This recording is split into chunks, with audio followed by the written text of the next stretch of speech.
Ito ang oras ng panalangin. Panalangin para sa kalakalan at ekonomiya. Ang mga petisyon na nilalaman ng panalangin ito ay hinango sa mga katuruan ng salita ng Diyos, ang Biblia. Ang salita ng Diyos mula sa unang mga kronika, 29, talatang 11 hanggang 13. Sa inyo, O Yahweh, ang kadakilaan, ang kapangyarihan, ang karangalan, at ang pagtatagumpay, sapagkat inyo ang lahat ng nasa langit at nasa lupa. Sa inyo ang kaharian at kayo ang dakila sa lahat. Sa inyo nagmumula ang kayamanan at ang karangalan, at kayo ang naghahari sa lahat. Taglay ninyo ang kapangyarihan at kadakilaan, at kayo ang nagbibigay ng lakas at kapangyarihan sa lahat. Pinapasalamatan namin kayo, O Diyos, at pinupuri ang iyong maluwalhating pangalan. Naway sabayan ninyo ako sa panalangin ito. Ikaw lamang, O Diyos, ang tanging pinagmumulan ng lahat ng tagumpay, tulad ng iyong inihayag sa iyong banal na salita, na kung wala ang tulong mo sa pagtayo ng bahay, walang kabuluhan ang pagtatayo nito. Kung wala ang pag-iingat mo sa bayan, walang kabuluhan ang pagbabantay dito. Ikaw lamang din ang pinagmumulan ng lahat ng kayamanan at mga ari-arian na iyong ipinagkakaloob sa mga nagpakahirap sa pagtatrabaho para sa kanilang kapakinabangan at kasiyahan. Iyong pinahintulutan na makamit nila ang mga ito, hindi dahil sa sariling kakayahan at lakas, kundi dahil sa iyong katapatan at kabutihan. Ibinigay mo sa kanila ang kakayahang maging mayaman upang sila ay maging mayaman din sa mabubuting gawa, maging mapagbigay at matulungin sa kapwa. Dalangin namin tulad ng iyong pinag-utos na turuan mo ang mga mayaman sa mundong ito na huwag silang maging mayabang o umasa sa kayamanang nilang madaling mawala. Sa halip, turuan mo na umasa sila sa iyo na nagkakaloob sa kanila ng lahat ng bagay, na sila ay maging bukas palad sa kanilang kapwa, lalo na sa mga mahihirap, nang sa gayon sila ay makapag-ipon ng kayamanan sa langit na hindi mawawala at matamo nila ang tunay na buhay. Iyong ipakaloob sa puso ng aming mga mangangalakal ang habag at malasakit para sa mga manggagawa, at huwag silang pagkaitan ng nararapat na sahod at mga benepisyo, kundi maging makatarungan at makatao sila sa kanilang pagkikitungo at pagbayad sa pagpapagal ng mga naglilingkod sa kanila. Igawad nawa nila ang katampatang sweldo na walang antala o panlilinlang sa lahat ng panahon. Iwaksi mo sa kalooban ng mga mayayaman at may kapangyarihan ang lahat ng uri ng pang-aapi sa mga mahihirap at walang lakas, kundi ipagkaloob mo sa kanila ang kahabagan, kabutihan, katarungan, at tunay na malasakit sa kapwa. Alisin mo rin sa kanilang puso ang makapaninirang pag-ibig sa salapi at palitan mo ito ng tunay na pag-ibig sa kapwa. Palakasin mo, O Diyos, ang kalooban ng aming mga mangangalakal na ipinamumuhay ang katuwiran at katarungan, kakumbabaan at malasakit sa kapwa. Palakasin mo, O Diyos, ang kalooban ng aming mga mangangalakal na ipinamumuhay ang katuwiran at katarungan, kakumbabaan at pagmamalasakit sa kapwa. Igawad mo sa kanila ang higit pang tagumpay at kasaganahan upang marami pa silang matulungan at mabigyan kinabuhayan. Protektahan mo rin sila sa mga masasamang loob at sa mga nagnanais na sila'y sirain o pagsamantalahan, at pagkalooban mo sila ng katarungan. O Panginoon, pagtibayan at pasaganahin mo ang aming ekonomiya. Bigyan mo ng dunong, integridad, tagumpay, at katapatan ang mga nangangasiwa sa aming pamahalaan ng mga plano at programang pang-ekonomiya at infrastruktura. Iyong pigilin ang pagkalat ng karahasan at krimen sa aming lipunan, at ang pang-aapi at katiwalian na siya nagpapaalipin sa karamihan sa kahirapan. Paghariin mo ang katuwiran at katarungan, pag-ibig at pagmamalasakit sa kapwa sa aming bayan, mula sa aming mga pinuno hanggang sa mga pangkaraniwang mamamayan. Maraming salamat, Panginoon, sa iyong pagtugon sa aming mga dalangin na ito, sa pangalan ni Jesus. Amen.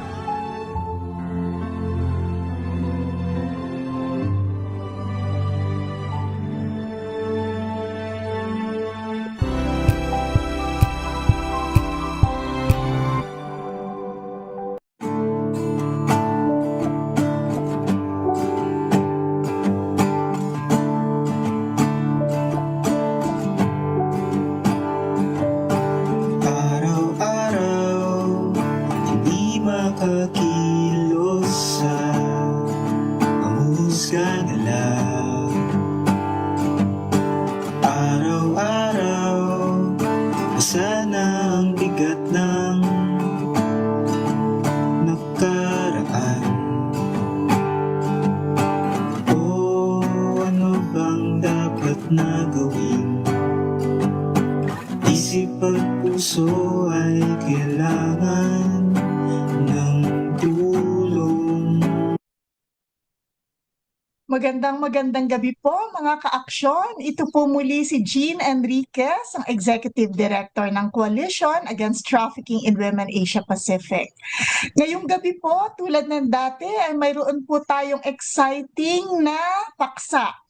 Kamakailan po ay ating nabalitaan mula mismo sa International Criminal Court na magpapatuloy na po ang hearing na confirmation ng charges ng dating Pangulong Duterte at binanggit nga rin po na fit for trial ang dating Pangulo.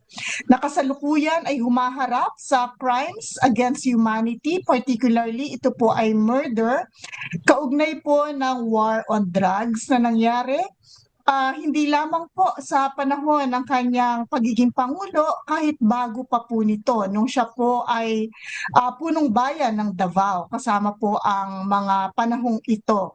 Kaya ngayong gabi po, atin pong panauhin ay may mahaba pong credentials, pero babanggitin ko po ang ilan sa kanila.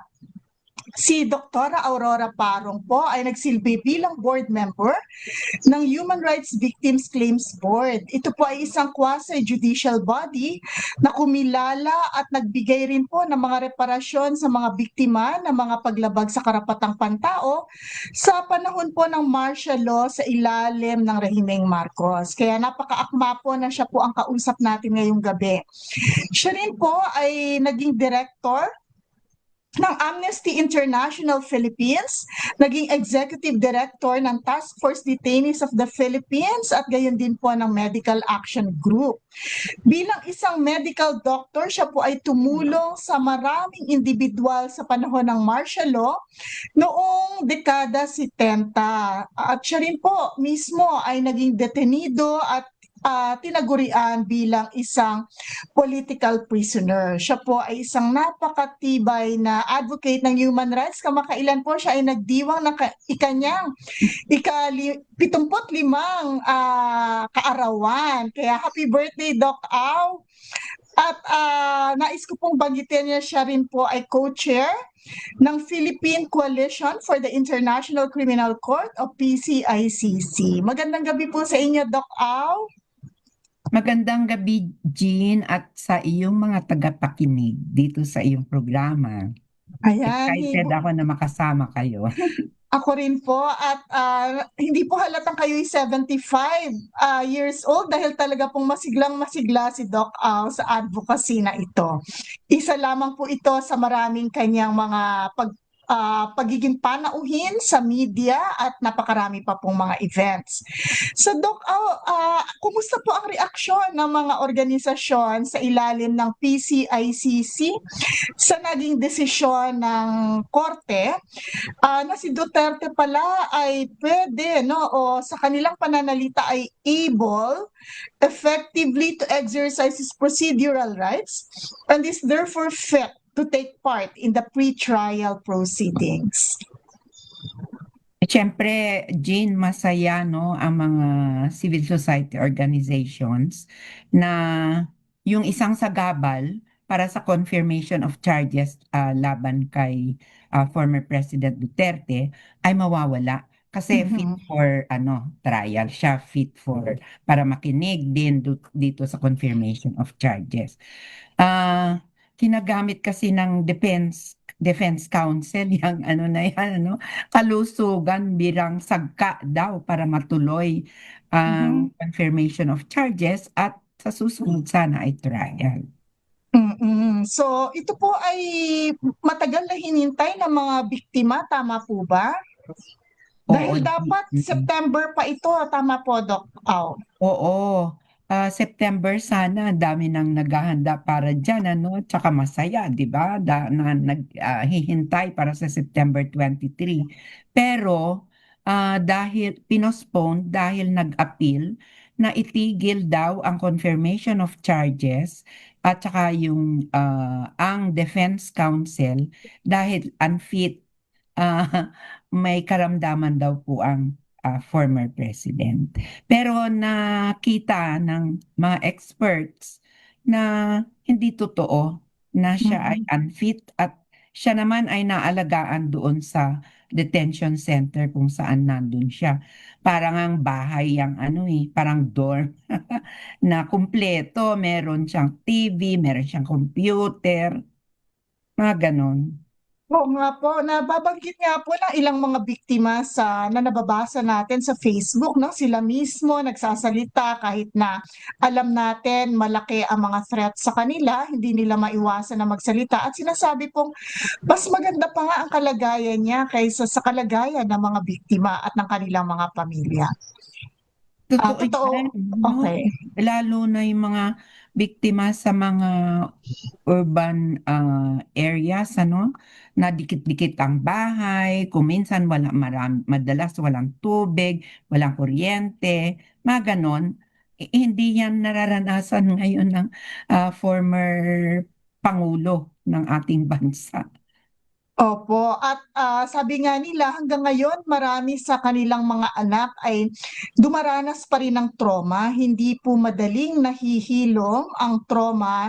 Siguro po lalo na naririnig nila o nababasa nila sa social media, maya't maya mayroon pa ring pagtatanggol doon sa nangyari sa war on drugs, no? Bilang doktor po, Doc Au, alam niyo po na yung ganitong trauma ay malalim, para sa mga bata at sa mga biyuda. Oo, kasi yung realidad na naramdaman, naranasan ng mga biktima o kaya ng kanilang pamilya ay parang sinasabing, hindi totoo yan, no? Mm. Eh, sigurado naman tayo na 6,000 plus ang pinatay na through police operations at sabi nga ng ilang human rights organizations, aabot tayo na mga 30,000 malawakan at sistematikong pagpatay ang ginawa. At iyan alam mo ba na karanasan na, wala na nga tatay ko, wala nga na yung kapatid ko, wala na yung anak ko. Sinasabi mo pang hindi totoo yan. Diba? Trauma Mhm. talagang malaki. Oo. Mhm. Salamat nga po at may mga organisasyon na kagaya ng sa inyo, Doc Au, dahil yung mga biktima mismo at pamilya ay mahirap na siyang magsalita sa kasalukuyan.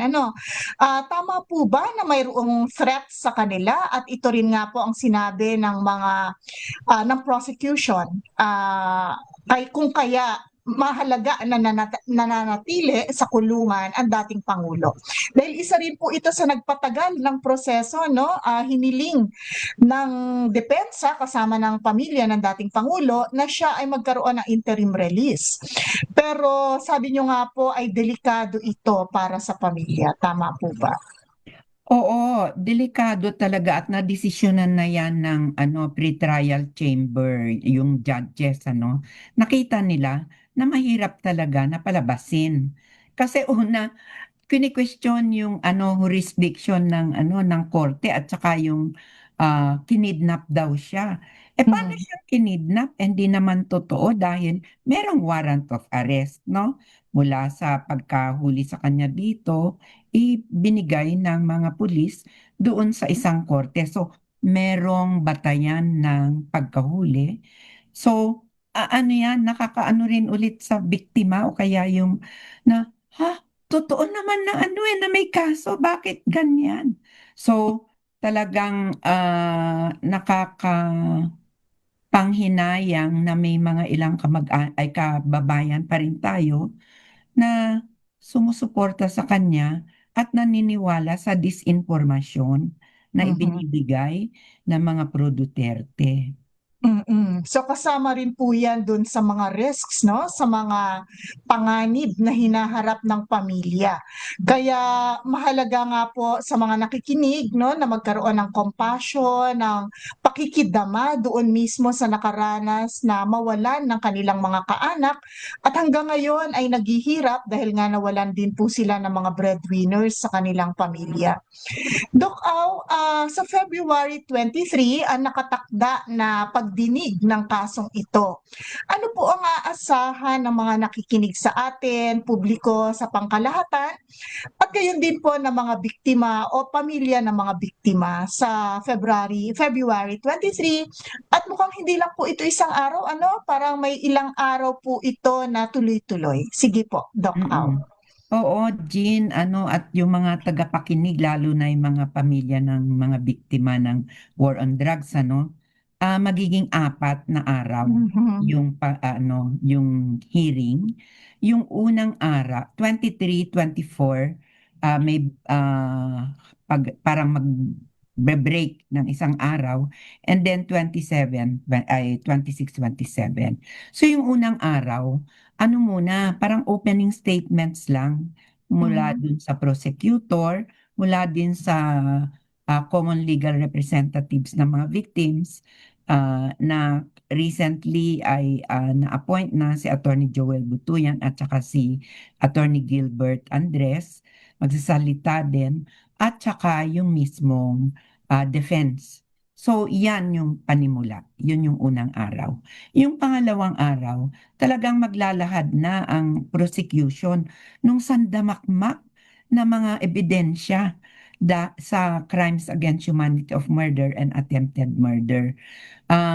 In fact, more than 1,000 ang mga naibigay na mga ebidensya ng prosecution sa Defense Counsel. Pero dito, ihahayag na nila sa mga judges, no, para makita.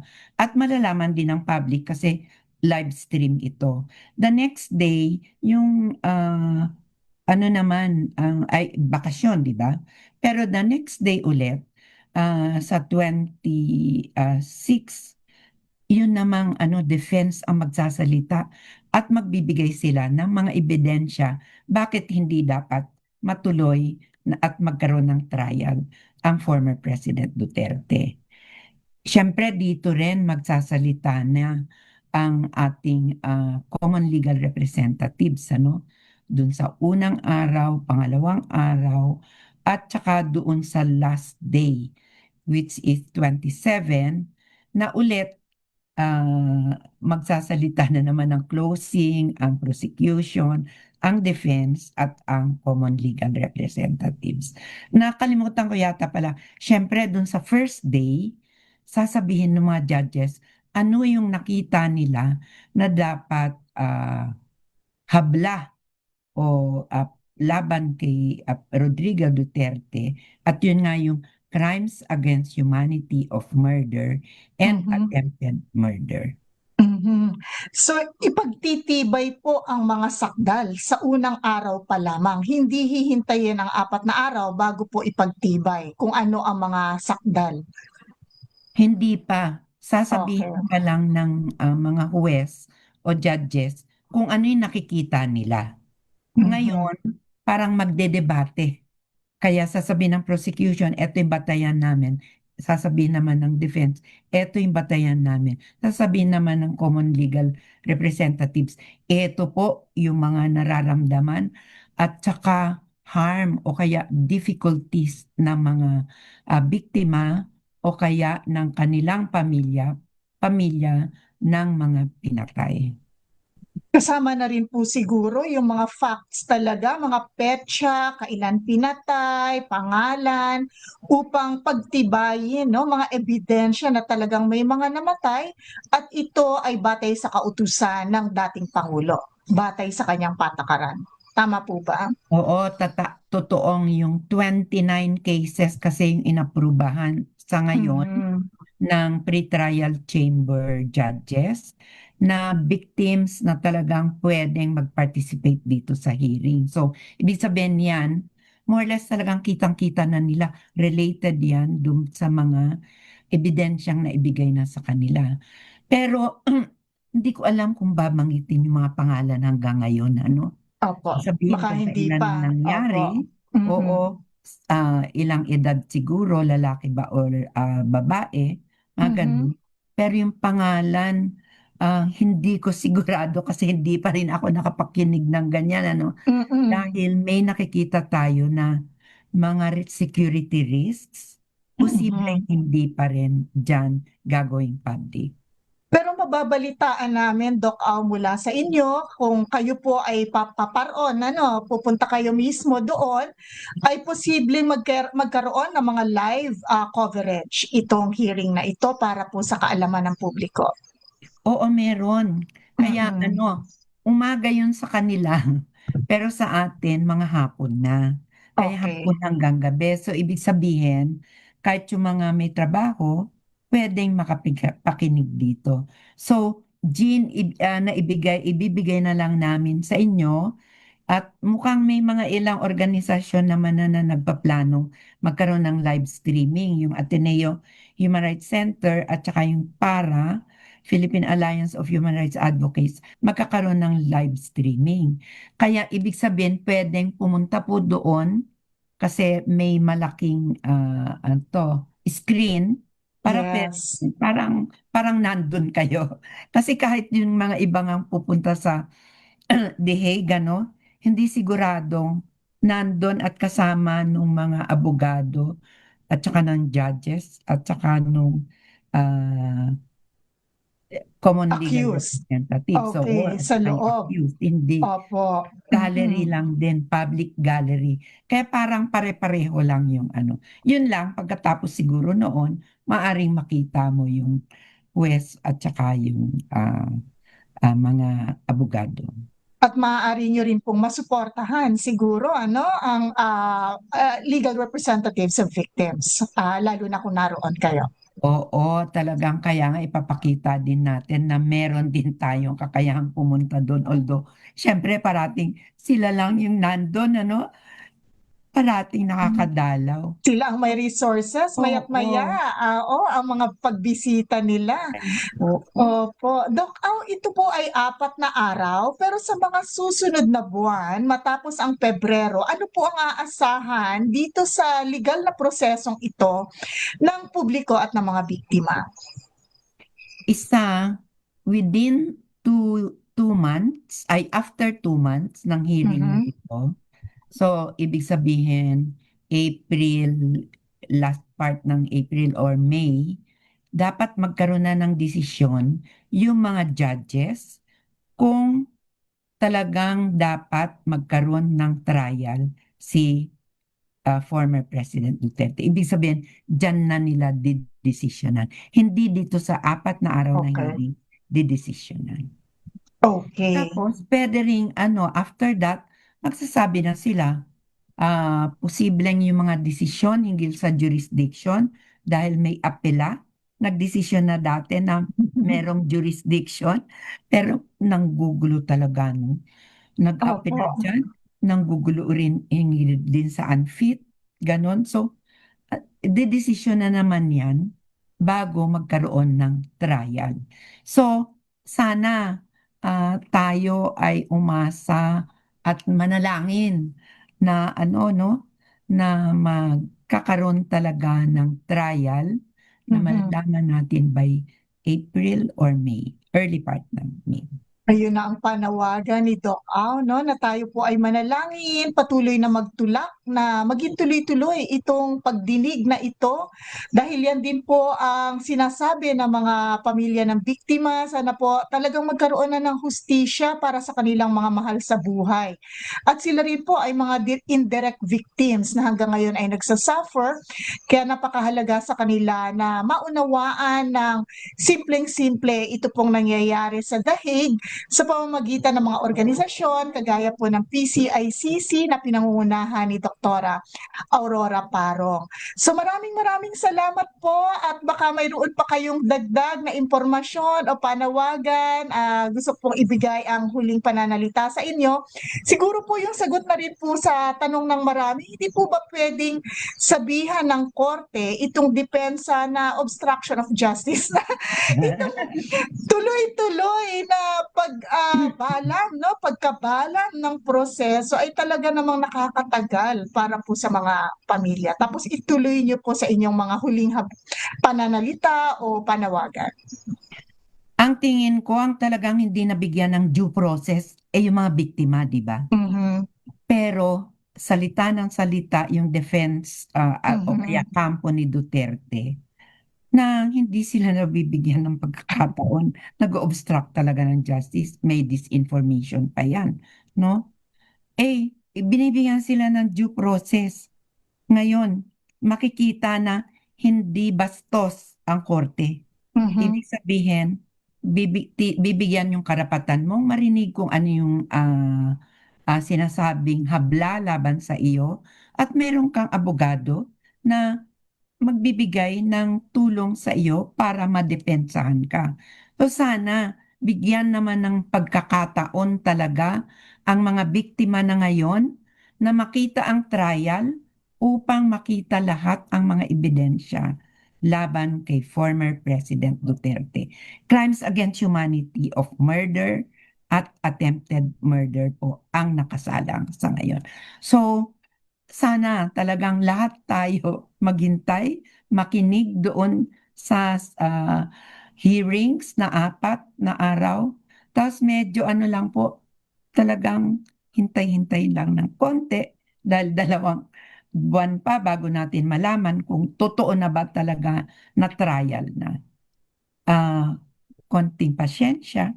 Pero kami sa Philippine Coalition for the ICC at mga miyembro nito at network kagaya ng kila Jean, ay talagang tuloy na tuloy sa pagsuporta sa mga biktima at saka yung mga pamilya ng mga pinatay.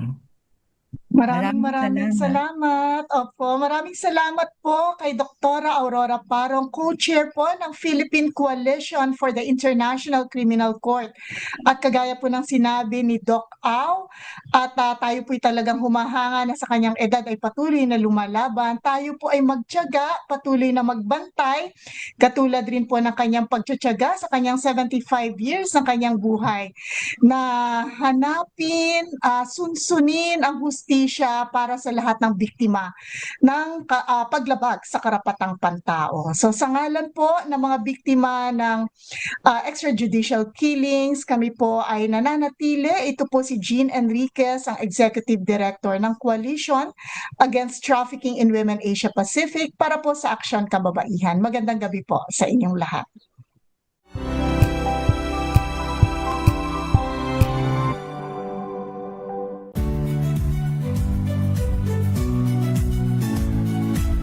Magandang araw mga kaibigan. Ito po ang